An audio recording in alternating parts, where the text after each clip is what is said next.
So the types of systems you have, most people have their core ERP. Some people have 4, and some people have 1. Depends. You know, your student, your finance, your HR, your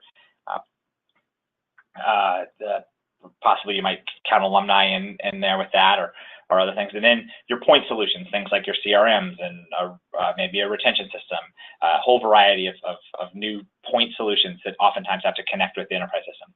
You might have a data warehouse. You might have more than one data warehouse. You might have an operational data store in a data warehouse. You might have a bunch of shadow systems spread around, people who are keeping track in Google Docs and spreadsheets and access databases or their own little websites of you name it, types of things are tracking on the campus. And you have things like the protocols, so stuff that's maybe you don't have access to a data system, but there's an API or a flat file exchange you're doing. And then also outside of the data that's yours, you might also be dealing with external or public or benchmarking data. So you might be part of a consortium where you may submit data up to them, but they might give you data back that you benchmark against for the other members of your organization.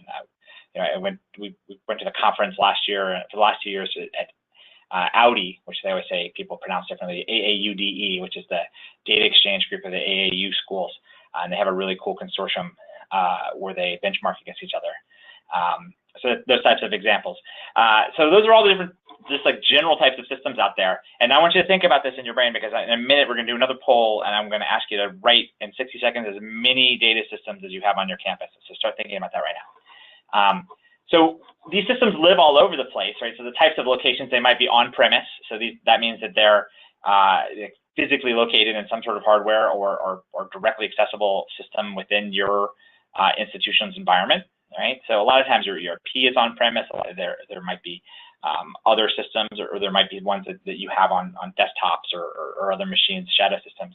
You have your cloud-based systems, your hosted systems. So this, in my opinion, is almost no different than on-premise, except for maybe how you can access them with a network. But if you've got something up in AWS or some other place where it is a single tenant system, most of the time you should, if you've negotiated correctly, have access to things like their database and direct access to the system.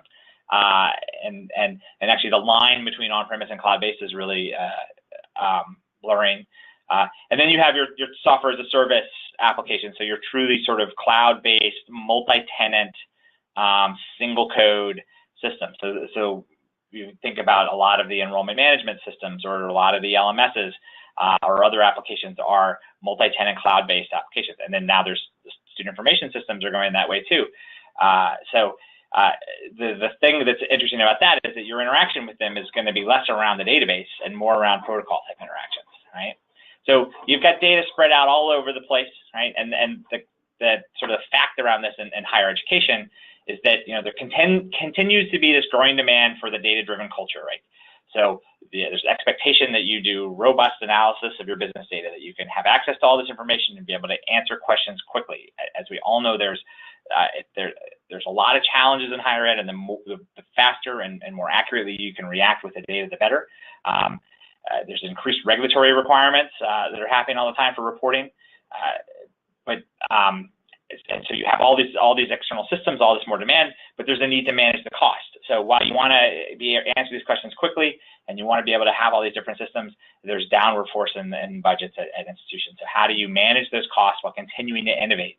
And the other situation here is that innovation is happening now more often in new solutions in the software as a service applications, and not necessarily in the core ERP.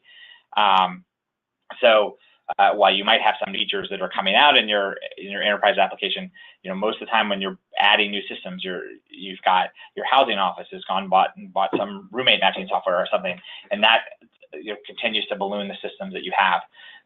So most campuses, like if I do a show of hands and ask people how many systems, like major systems they have on their campus, it is without fail, I can get 10 to 20, and that number is growing every year.